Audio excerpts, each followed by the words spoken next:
माहेरवरून येताना आईने ढीगभर आंबे आणि कैरी दिले. आता या कैरीचं करायचं काय आणि आंब्याचं करायचं काय?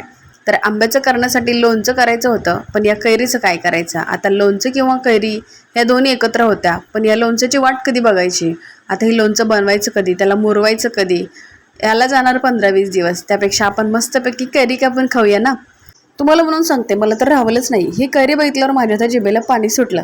अशी कैरी होती ना खोबऱ्यासारखी, आंबटपणा तर अजिबात नव्हता. आता ही कैरी घेतली आणि त्यानंतर बारीक बारीक बारीक असं कट करून घेतलं. आता त्याच्यावर आपल्याला थोडा लूक द्यावा लागेल ना. अहो, तो लूक नाही हो, आपल्या खाण्याच्या चवीचा लूक द्यायचा. ह्याच्यावर मिरची टाकायची, थोडंसं मीठ भुरभुरायचं आणि हे दोन्ही मिक्स करून याला लूक द्यायचा.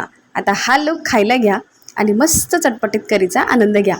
आहा, मस्तच.